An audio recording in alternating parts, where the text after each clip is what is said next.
Doris put away the dishes, wiped all surfaces, and glanced over her workspace. Everything was in order, as usual. She valued her job greatly, as it was the only one she could get. Doris was not ugly or stupid. She had taken many online courses and could easily replace any cafe worker without harming the establishment. However, Doris was mute. The cafe owner, Mr. Sutton, thought long and hard before hiring her. Doris did not beg or kneel. She had her dignity, even if life was not entirely sweet.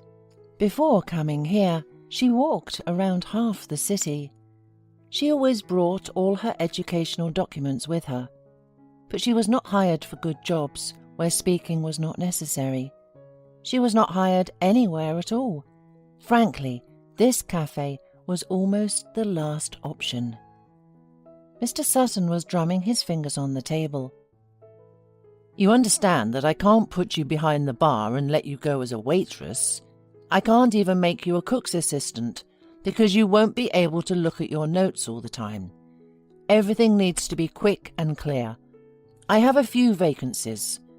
I can offer you a job as a dishwasher. You don't need to talk there. Wash the dishes, and that's all." Doris tried not to show her joy and nodded. "Well, then start tomorrow. And don't be offended, but I'll keep an eye on you at first." Doris nodded again and smiled. Mr. Sutton realized from Doris's first day at work that he had done the right thing. The girl did not get distracted by conversations or run to smoke every 5 minutes, but at the same time, the quality of her dishwashing was excellent, and he never saw a pile of plates on the sink. Already, after a week, at the next meeting, he used Doris as an example for her shift worker. Lola came here through her friend's patronage, who had been working as a waitress here. Lola didn't like to work, but she got a job only because her mother made her. A meanie upstart. Doris turned sharply at these words. Lola and her waitress friend were standing behind her, both smiling. "Well, give me some answer that's at least worthy." They laughed and Doris just walked away. If God didn't give people a brain, there's no point in looking for it. 6 months passed. Lola and her friend still teased Doris, but they behaved politely in front of the boss. The rest of the workers didn't take anyone's side, just watched from the sidelines and laughed. They didn't have any special friendship with Doris. Who needs a dishwasher woman as a friend, especially a mute one? Doris was different at home. First, she was always greeted by Ollie, the cat she had picked up almost immediately after her parents' death 4 years ago. It was then that she stopped talking. Doctors treated her at first, but then shrugged their shoulders and said that this was stress, her body's reaction to what had happened, and medicine was powerless here. Doris needed a psychiatrist who specialized in this, but there were none available. For a long time, she couldn't accept it, but then she noticed that it was even more comfortable that way. She didn't have to answer those who asked how she coped with everything out of politeness. Doris was in the car with her parents, sitting in the front passenger seat, and was supposed to die under the wheels of a truck too. But she didn't like to fasten her seatbelt, even though her dad scolded her. She was thrown aside at the moment of the crash. Though bruised and cut, she survived, and her parents did not. One day, after being discharged from the hospital, Doris was returning from a walk. She had already approached the house when she heard some squeaking. She went up to the garbage cans and found Ollie. The cat was wet, dirty, and so skinny that his emaciation was simply frightening. Doris didn't hesitate to take him in, even though her allowance was barely enough for utilities and simple food. Now, Ollie was a huge, lazy, and insanely beautiful cat. He often looked out the window condescendingly at those who walked below, loved to eat, sleep, and allowed Doris to love him. She sometimes smiled, thinking that she was the one living with the cat, not the other way round. One evening after her shift, Doris left the cafe with some of her co-workers. But after a few steps, Doris suddenly stopped and walked towards a bench where a homeless man sat. Doris recognized the look he had, the same look her cat Ollie had when he sat behind the garbage bin. Lola, seeing why Doris stopped, said to her friend, "Look, Doris decided to get herself a suitor." They both burst out laughing. Meanwhile, Doris ignored them and approached the homeless man, who seemed not to notice her. Of course, she will be satisfied even with a hobo. What to do? Nature demands, and what normal guy will look at her? Lola continued to bully. "Oh, is she really bringing him home?" The girls watched in amazement as Doris helped the homeless man to stand up and led him towards her house. 15 minutes later, Doris and her guest entered her apartment. The woman helped the man undress and noticed that his clothes, that now looked like rags, were once fairly fashionable. Doris dashed to the wardrobe, pulled out her father's bathrobe and slippers, and handed them to the man. Then she pointed to the bathroom door and the kitchen. The man, who was over 50, maybe even 60, smiled. "I've understood. I'll wash up and come to the kitchen." After taking the shower, the man became literally unrecognizable, and Doris saw with relief that there was no trace of addiction or any wrong way of life on his face. She poured soup into bowls and put out bread. The man sat down on the chair and said, "Why are you so quiet, my saviour? What's your name?" Doris took a notebook and quickly wrote to him. He shook his head, upsetting. "Such a pity.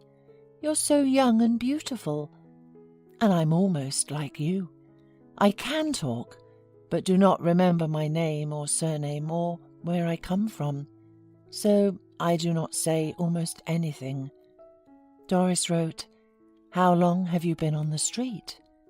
The man shrugged. "About a month, maybe more. I regained my consciousness, not here.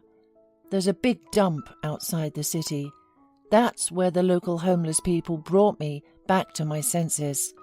I opened my eyes and became scared because I didn't remember anything. Then I realized my head was pounding badly and everything was bloody. Someone must have hit me. I wanted to go to the police right away, but those vagrants discouraged me. They said they didn't treat homeless people well there. Even though I don't remember anything, it was still scary." Doris wrote again. "You don't even know if you're from this city, do you?" The man shook his head. "I don't remember anything at all." Doris thought for a moment. Over the years of silence, she had gained many internet friends. Without much thought, she took her old phone, and although the camera was not good, she still took a photo of the elderly man. Doris didn't expect anything, but she decided to try to find his relatives. She made a bed for the elderly man on the couch and wrote in her notebook, "You can live with me for now. I'll try to find your relatives." Unfortunately, her internet search did not yield any results. But Tom, as Doris called the man, did not burden her at all. It was even the opposite. When she came home from work, the house was filled with delicious smells and conversations between the man and the cat. Ollie accepted Tom unconditionally. Doris was even offended a little, because the cat now slept with him. One thing marred Doris's happiness. Lola and her waitress friend told everyone at work that she had picked up a male homeless person and brought him home because no one else would date her. Doris didn't respond. She hoped the talk would die down on its own. But every day, either Lola or her friend loudly asked, "How's your homeless guy doing? Does he stink a lot? Is he performing his manly duties?" The staff laughed so hard the chairs bounced. Doris often went to the storage room, trying to avoid such questions. It was impossible to prove anything to the taunting people with a pen and notebook. A month passed. Doris decided that her elderly guest was probably lonely. Maybe his apartment was taken away, or possibly something else happened. In none of the cities where she had friends, and she had many, were there any reports of missing people who matched Tom's description. However, one day the man unexpectedly disappeared. Doris heard Ollie's loud meowing as she was still on the stairs. She opened the door and the cat looked at her reproachfully. As Doris later realized, he was bored. He didn't understand where Tom had gone and why no one was talking to him. Doris also didn't know where her lodger had gone. The house was clean and the prepared dinner was still warm. There was a note on the table. "Doris, forgive me. I had to leave urgently. I remembered everything. We will see each other soon." At first, Doris was upset because she was so used to this man. He was about her father's age, maybe a little older. Then she scolded herself. If he left, it meant he was sure that he was needed by someone, and that's good. People shouldn't live without their relatives. Doris had no idea how Lola found out that her tenant had disappeared, but the next day when she came to work, Lola immediately started mocking her. "Doris, people say even a homeless man left you," she said, and everyone around laughed. Doris tried to pass by, but Lola blocked her way. "Tell us, why did he leave you? You're not completely ugly, and you're young, and he, as far as we could tell, was already old. Or didn't you interest him? Well, few people are interested in a silent mummy, right?" Everyone laughed again, and Doris suddenly got angry. Without thinking twice, she remembered what she had learned in the sports section in school years and showed Lola a good karate move. "Super! You know, if you hadn't done that, I would have had to intervene. I don't hit women, of course, but is that even a woman? She isn't even a human." Doris turned around in surprise. A young man was standing next to her. He lazily smiled and extended his hand to Doris. "My name is Harrison.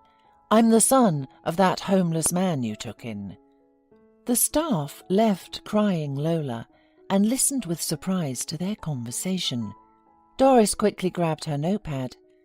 "How glad I am that he's okay. Why did he leave without saying goodbye?" The man raised his hands and smiled. "He'll answer all your questions himself. He's at home under the doctor's observation. I came for you. You see, if it weren't for you, my wife, who will soon become my ex-wife and then go to jail, decided she had the right to decide who should live and how. Well, you'll find out everything from my dad. And by the way, he said not to come without Ollie."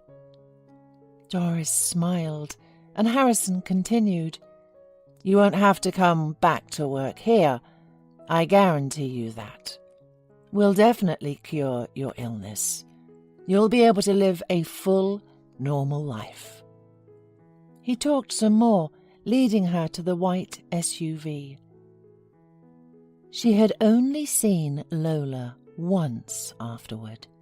She and her husband, Harrison, came to her hometown to sell her apartment. They had to stay for a few days, and one evening they took a walk and met Lola. She did not immediately recognize Doris, and it was really hard to recognize the gorgeous woman who was arguing with a handsome man as the mute Doris.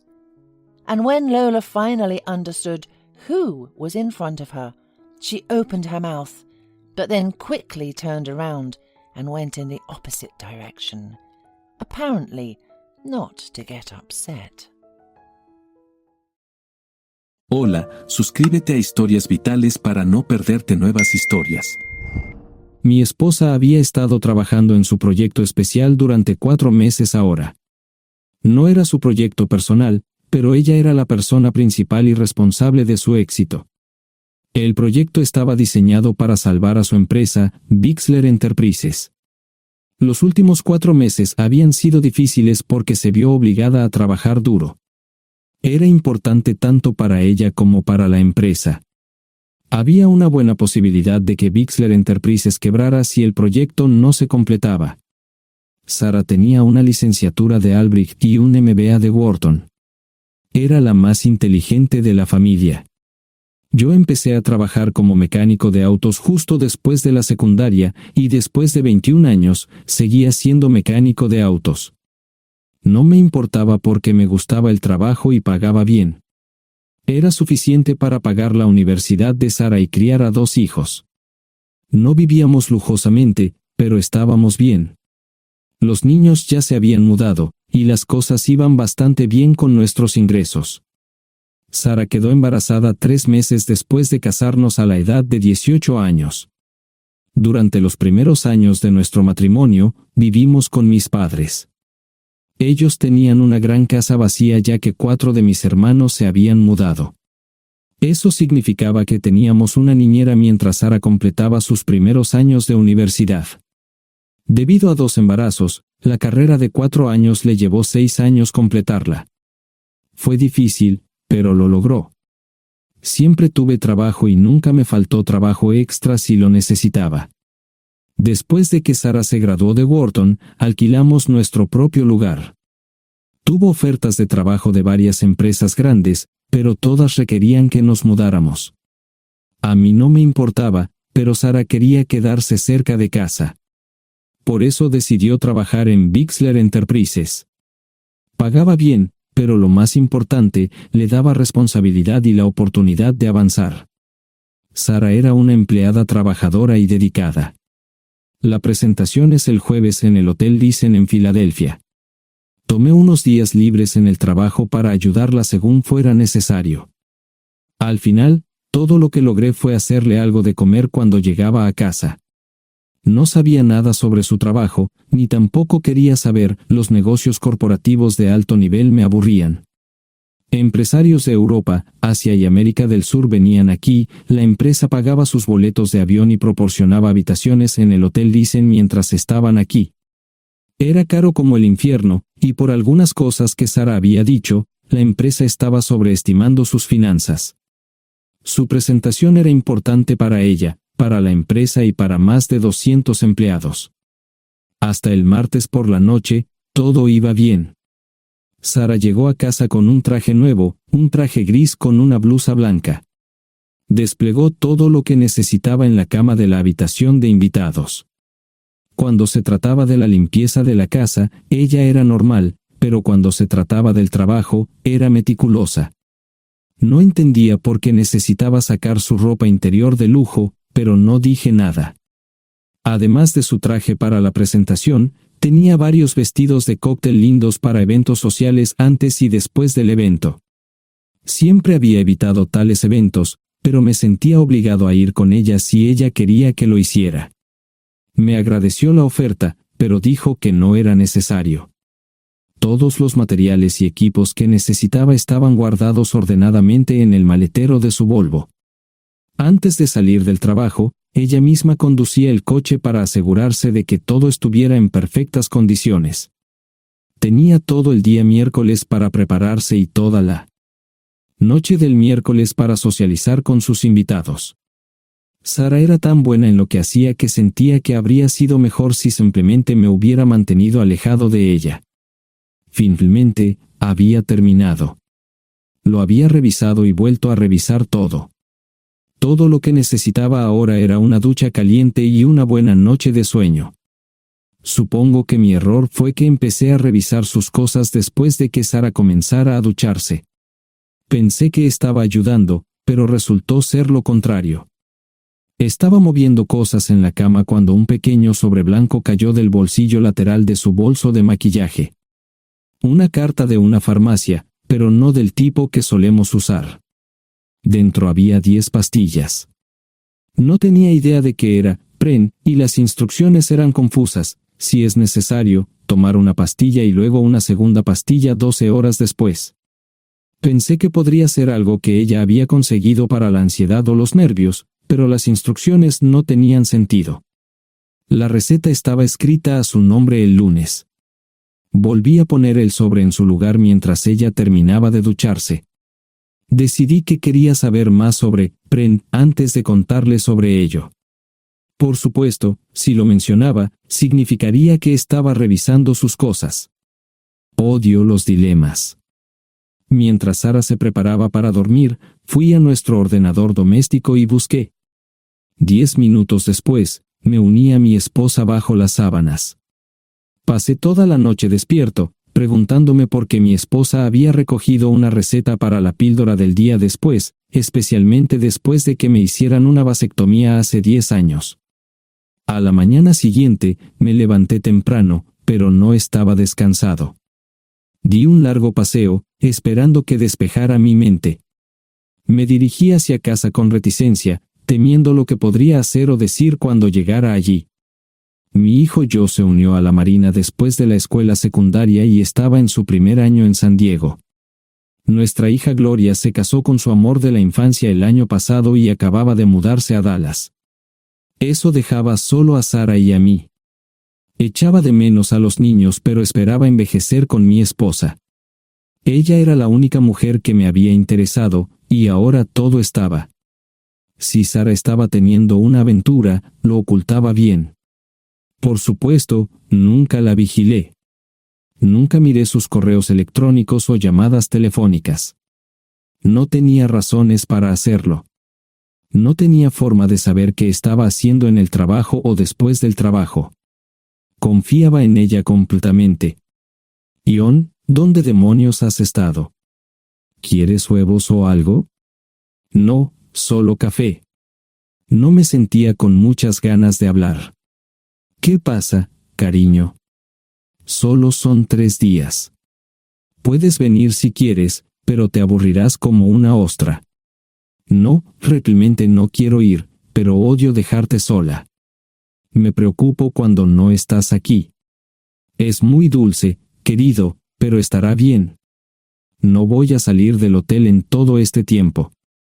Pasaré la mayor parte del día asegurándome de que la sala de conferencias esté lista, y esta noche tendré una agradable charla con nuestros posibles clientes. Mañana, probablemente ni siquiera tendré la oportunidad de ir al baño. Llegaré a casa lo más temprano posible el viernes, te prometo un gran fin de semana si sabes a lo que me refiero. Todo eso suena bien, pero no puedes culparme por preocuparme. Soy un mecánico de autos, y tengo una esposa hermosa y exitosa.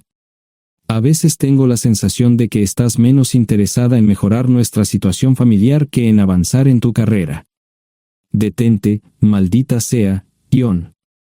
Siempre he respetado lo que haces para ganarte la vida y nunca he insinuado lo contrario. Criaste a 2 grandes niños y me pusiste a través de la universidad. Eres un gran esposo, un gran padre y un buen proveedor, y nunca olvides eso. Terminé mi café mientras ella recogía la mesa. ¿Quieres que te llame? No, no es una buena idea.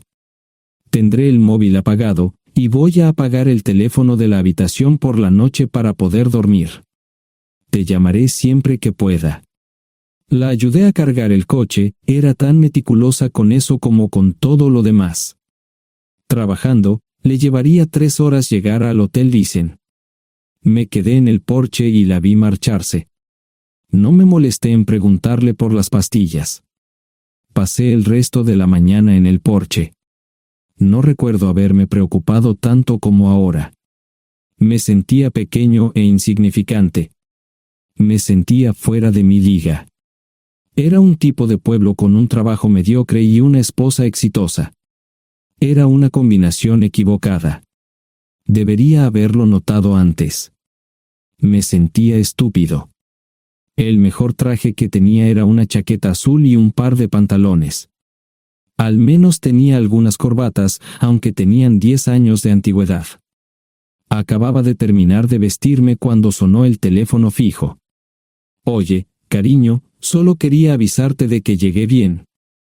¿Tuviste un buen viaje? Supongo que el tráfico no estaba demasiado denso. Estuvo bien. Te llamaré esta noche. Ahora tengo que irme. Estoy en la habitación 714, Sara. Puedo estar en casa de mis padres o en la de mis hermanos esta noche si quieres llamarme a mi móvil. De acuerdo. Suena el teléfono móvil. Te quiero, tengo que irme. Me tomé mi tiempo para llegar a Filadelfia. No fui directo al Lisen, primero me detuve y compré un filete con queso. Prometí hacer una larga noche. No estaba seguro de qué iba a hacer. Estacioné en el garaje del hotel y simplemente esperé. Tarde o temprano, tenía que entrar en el hotel. Simplemente no podía decidir cuándo hacerlo. El sonido de mi teléfono celular me ayudó a tomar mi decisión. Ion, solo quería avisarte de que todo se ha arreglado. Ahora voy a bajar para encontrarme con algunas personas y cenar. No olvidaste nada, ¿verdad? No, todo está bien. Tengo todo en mi habitación para mañana. ¿Necesitas algo? No, Ion, relájate. Voy a apagar mi teléfono. Te llamaré mañana por la mañana. ¿De acuerdo? Ríe, diviértete. No es divertido, Ion, es trabajo. No parecía estar demasiado fuera de lugar. El vestíbulo, el restaurante y las salas de conferencias estaban llenos de gente, así que pude pasar desapercibido. Había un folleto pequeño y bonito que mostraba el diseño de todas las habitaciones del hotel. Me paseé por las diferentes habitaciones y me detuve en las paredes, mirando alrededor entre la multitud. No tenía ni idea de qué haría si Sara me veía. Lo averiguaría si y cuando eso sucediera. Encontré un tablero de eventos que enumeraba todas las habitaciones que estaban siendo utilizadas por los diversos grupos. Bixler Enterprises no tenía habitaciones disponibles para el miércoles por la noche. Esto me pareció interesante. Sara había dicho que no iba a salir del hotel, pero ahora no estaba tan seguro de eso. Había 3 comedores, familiar, informal y de alta cocina. A Sara no le gustaba mucho cenar con niños, así que fui primero al comedor informal. Solo me llevó 5 minutos asegurarme de que no estaba allí. Tuve mejor suerte en el salón gourmet, era una acogedora mesita encajada en la esquina, el tipo de mesa que la gente reserva para tener un encuentro privado. Sara llevaba un vestido de cóctel negro con un escote pronunciado y perlas, se veía elegante y su acompañante parecía apreciarlo. Conocía a algunas personas con las que trabajaba Sara, y él no era una de ellas. Me resultaba familiar, pero no había forma de que pudiera recordarlo. Había muchas sillas libres, así que no tuve problemas para cruzar la sala. Había velas y pequeños candelabros de cristal en las mesas. Apagué la mía y le dije al camarero que me molestaba por el glaucoma. Pedí el plato de pollo de siempre y me acomodé. El camarero me sirvió el café por tercera vez. Disculpe, el tipo en la mesa de enfrente me parece muy familiar. ¿Sabes quién es? Sí, ese es Malcolm Eugene Foote. Es miembro del Consejo Municipal, se espera que se postule para el Congreso en los próximos años. ¿Es esa su esposa con él? Es muy bonita. No, esta es la primera vez que la veo. Siempre usa esa mesa para señoras especiales, si me entiende. Simplemente le sonreí y pedí la cuenta. Nunca había visto a Sara tan sensual con un hombre antes. Parecía captar cada palabra que decía, como si fuera Dios o algo así. No estaban haciendo nada inapropiado, pero tampoco era platónico ni profesional. Cuando me fui, estaban terminando su segunda botella de vino. Ahora entendía por qué se había llevado su lencería elegante. Me acomodé en una esquina del vestíbulo para que no me vieran. 10 minutos después, salieron del restaurante. Ella le tomaba la mano mientras caminaban por el vestíbulo hacia el ascensor. Observé cuidadosamente los indicadores de piso. Que el ascensor se detuviera en el tercer piso era una buena señal, significaba que no lo había llevado a su habitación. Era una mala señal cuando el ascensor no llegaba al séptimo piso, significaba que ella fue a su habitación. Por si acaso me equivocaba en algo, me senté en el vestíbulo y observé el ascensor durante 1 hora. La gente entraba y salía, pero Sara no estaba entre ellos. Saqué mi maleta vacía del coche y me dirigí al mostrador de recepción. Aunque podía demostrar que era su esposo, me costó trabajo conseguir una tarjeta llave. Se dieron después de llamar a la habitación, pero nadie respondió. Finalmente, estaba en camino a la habitación 714 con la tarjeta llave. Ni siquiera encendí las luces al principio, simplemente me senté en la oscuridad de la habitación durante más de 1 hora. No fue difícil asegurarme de que no regresara a la habitación. Primero, empacé todas sus ropas y pertenencias personales. No dejé nada atrás. Revisé el paquete de Preven, todavía quedaban 10 pastillas en el tocador. De manera muy ordenada, estaban todos los artículos que necesitaría para su presentación al día siguiente. Comencé a llenar la maleta. Había 24 carpetas promocionales especialmente encuadernadas y otras 20 carpetas regulares, todas ellas fueron a la maleta. Un proyector digital fue lo siguiente, seguido de una computadora portátil. Tomé su bolso y su celular, que había dejado en la habitación. Todo lo que tenía consigo era un bolso de mano y probablemente un tubo de lápiz labial. Di una vuelta por la habitación tan cuidadosamente como lo hizo ella para asegurarme de no perder nada. Una vez satisfecho, dejé las llaves del coche y mi anillo de bodas en el tocador. Aparte de esos 2 objetos, la habitación estaba completamente vacía. El ascensor se dirigió directamente al estacionamiento, no tuve problemas para llevar 2 maletas, y 20 minutos después, estaba en la autopista rumbo al norte. Pasaban las 3 de la madrugada, no tenía idea de que había pasado tanto tiempo. 1 hora o 2 después, sonó mi teléfono celular, la identificación de llamadas mostraba el número del Listen. ¿Ion? Sí, ¿dónde estás? Estaré en casa pronto. Eso fue todo lo que dije. Hubo silencio en el otro extremo de la línea. Los vendedores tienen un viejo dicho, el primero que habla pierde. Pareció una eternidad antes de que ella hablara. Ion, lo siento. No preguntó nada y simplemente colgó. Apagué mi teléfono, era obvio que había regresado a su habitación. Más tarde ese día, tenía que dar una presentación que salvaría a su empresa y le daría un ascenso. Metí las maletas en el desván del garaje. Sara nunca iba allí y nunca pensó en buscar algo allí. Por supuesto, en este punto, estoy bastante seguro de que no importaba. Primero, recogí todas mis ropas y pertenencias personales. La mayoría de los hombres tienen sus propias herramientas, generalmente es un requisito para el trabajo. Pasé por la tienda, cargué las mías en el Subaru y recogí mi último cheque de pago. Para entonces, los bancos ya estaban abiertos, no tuve que hacer ninguna manipulación financiera complicada. Simplemente retiré todo el dinero de mis cuentas. Almorcé en Hagerstown, Maryland. Tenía suficiente dinero para vivir durante unos años, pero sabía que estaría buscando trabajo muy pronto. Sara y yo éramos parecidos en eso de que a ambos nos encantaba trabajar. La voy a extrañar. Pasé un par de horas en las cuevas del Uray y alquilé una habitación cerca de Whitewell. No tenía idea de qué iba a hacer.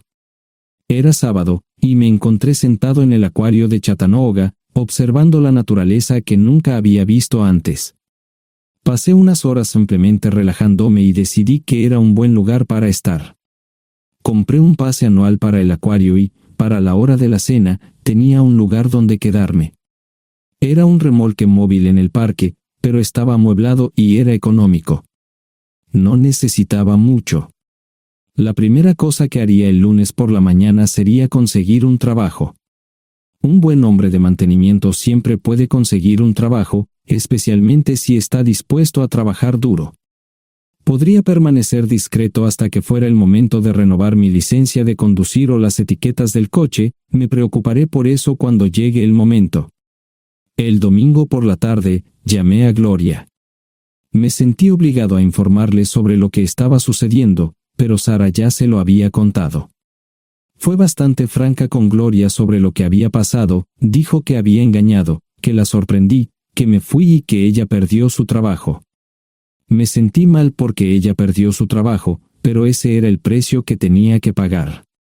Le pedí a Gloria que le dijera a Josh lo que estaba sucediendo la próxima vez que hablara con él. También le dije que la llamaría aproximadamente una vez al mes para verificar cómo iban las cosas. No le dije dónde estaba. Para el mediodía del día siguiente, tenía un trabajo.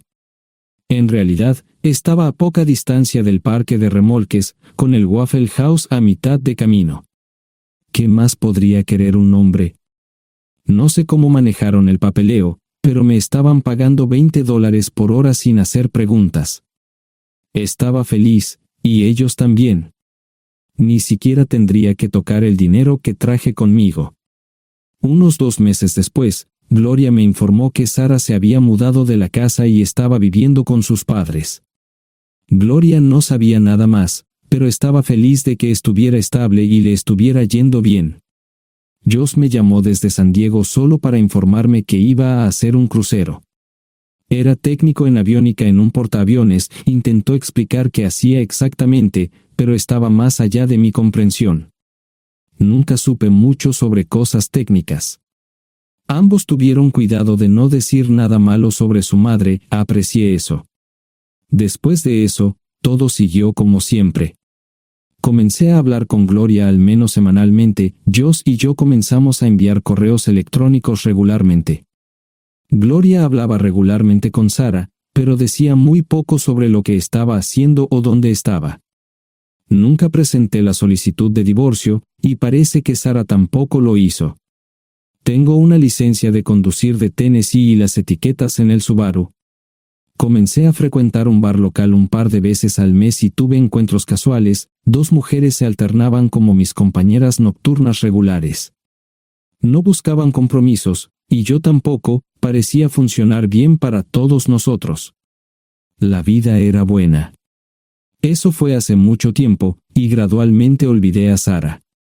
Con el tiempo, el Subaru comenzó a darme problemas, había olvidado cuánto tiempo había pasado. Tenía más de 200,000 millas. Estaba reflexionando sobre esto con una jarra de cerveza un día cuando me di cuenta de que habían pasado casi 5 años desde que me fui de casa. Mantuve un contacto cercano con ambos hijos, Gloria ya tenía 2 hijos propios en este momento y quería que los visitara. Josh casi se casó con una mujer tailandesa, pero en el último momento, se negó.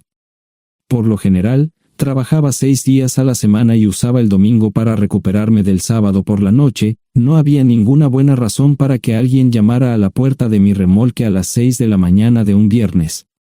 Su grosería fue recompensada por un hombre medio desnudo abriendo la puerta, los calzoncillos del día son repugnantes, y la dama en la puerta, juzgando por la expresión en su rostro, estuvo de acuerdo conmigo. Ella apartó la mirada, pero su compañero no parecía impresionado. Norm habría usado pantalones, pero en un momento como este, los invitados me molestaron. Estamos buscando a John Terrell. No los conozco. Me llamo David Simmons, y esta es mi esposa Mara. Tenemos un problema y esperamos que nos puedas ayudar. Lo siento mucho, no trabajo a altas horas de la noche. Si necesitan algo relacionado con su auto, tendrán que ir a la tienda. Esto provocó varias miradas en blanco y finalmente una respuesta. No tiene nada que ver con tu trabajo, es más un problema personal. ¿Podemos entrar? El interior del remolque lucía desordenado, rara vez tenía invitados, así que rara vez lo limpiaba.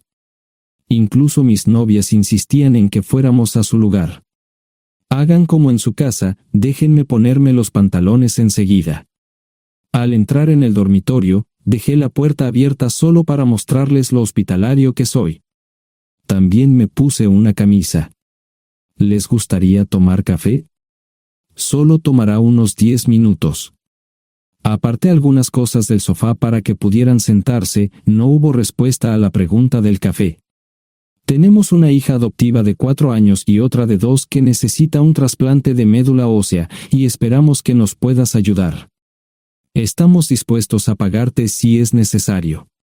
¿Con mi médula ósea? No, queremos usarla y estamos dispuestos a compensarte por cualquier inconveniente. Creo que quieren comprarla. Estaba actuando como un listillo, y de repente me di cuenta de ello. Estas personas eran serias, tenían un problema real y estaban buscando ayuda. Lo siento mucho, no quise interrumpir. Por favor, continúen. Nuestra mejor oportunidad de encontrar un donante es un familiar cercano. Eres nuestra mejor esperanza. Mira esto. No quiero ser un grosero, pero creo que se equivocaron de persona. ¿Cuándo nació su hija? Cumplirá 5 años en julio. Marche Simons habló por primera vez, y sonó sincera. Odio ser el portador de malas noticias, pero me hice una vasectomía hace 15 años. No hay forma de que pueda ser su padre. ¿Por qué tu nombre estaba en el certificado de nacimiento? No puedo responder eso, tal vez deberían preguntarle a su madre. Esa afirmación fue recibida con silencio. Sentí pena por estas personas, pero no sabía cómo ayudarles. ¿Cuál es el nombre de la madre? Sarah Lise Terrell. No encontraba las palabras. Tal vez no debería haber tomado esas malditas pastillas de ella, por supuesto, entonces esas personas no tendrían una hija en absoluto.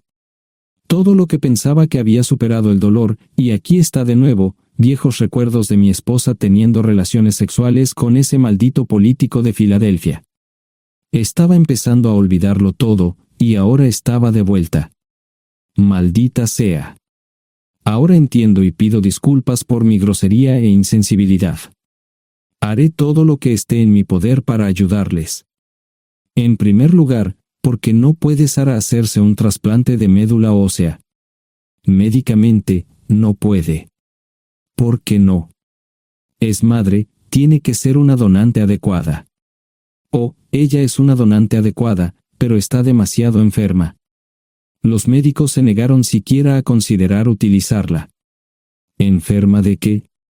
Está muriendo de insuficiencia hepática. Le quedan menos de 6 meses de vida. Esto no tiene sentido.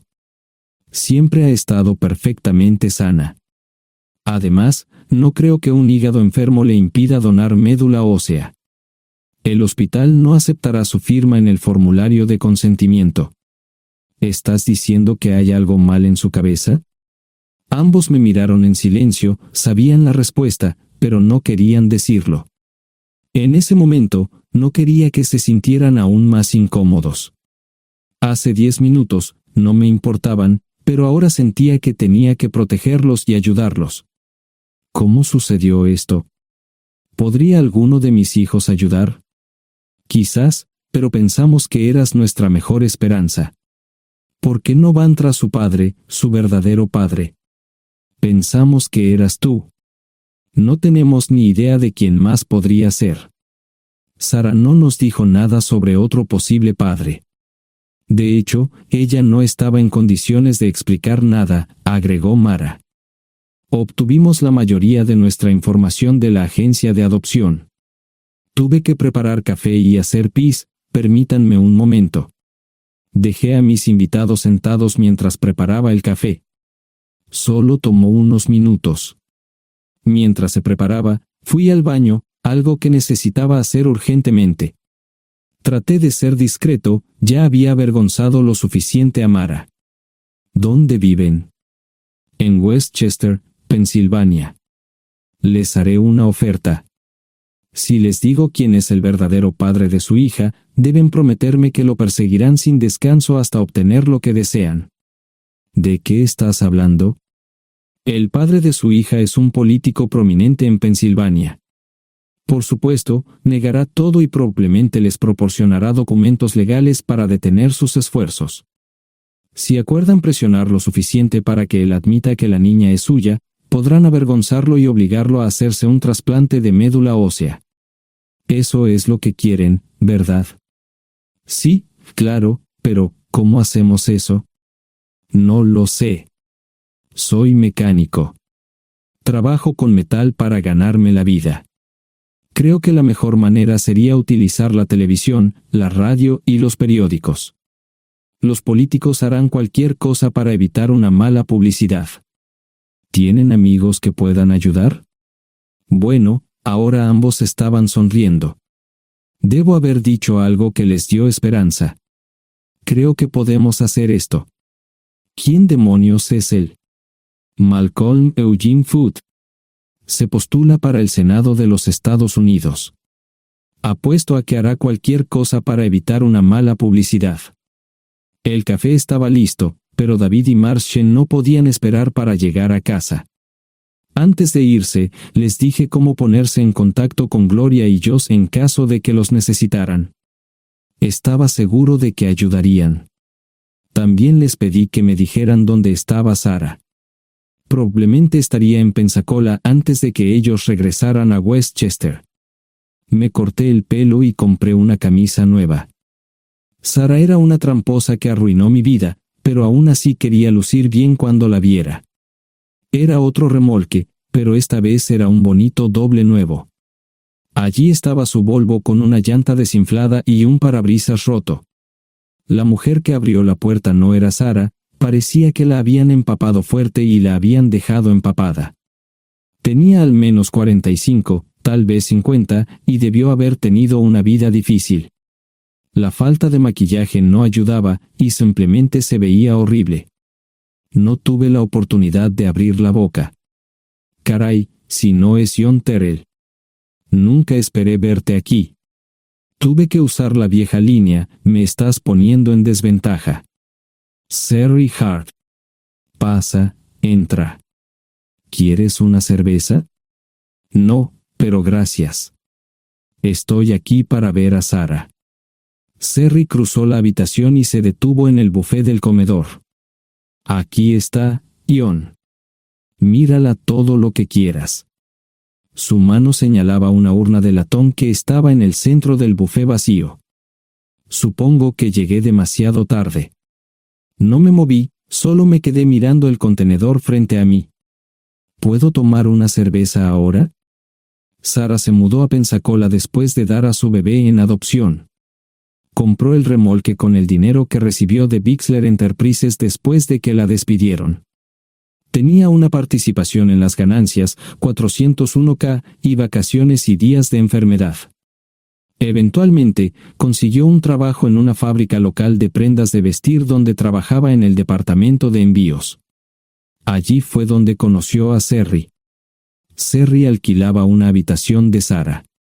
Cada centavo que Sarah ganaba iba para el alcohol. Empezó con vino y gradualmente pasó a bebidas más fuertes, las más baratas. Eventualmente, perdió su trabajo debido a su alcoholismo y se vio obligada a usar sus ahorros. Nunca salió con nadie ni salió a ningún lado. Sherry se quedó con ella, pagó sus servicios públicos y compró alimentos que Sarah no comía. Le llevó más de 3 años quitarse la vida. Increíblemente, ella tenía un testamento y me dejó un doble remolque y un Volvo. Sherry explicó que Sarah estaba tan angustiada por lo que había hecho que simplemente se rindió. No intentó evitar el embarazo ni siquiera terminarlo. La adopción se había arreglado meses antes de que naciera el bebé. Nunca volvió a trabajar, excepto en los trabajos clandestinos que hacía mal. Sherry dijo que Sarah no parecía tener ambición ni propósito en la vida. Sarah hablaba mucho de mí pero tenía miedo de intentar contactarme. Gloria le dio mi número, pero nunca me llamó.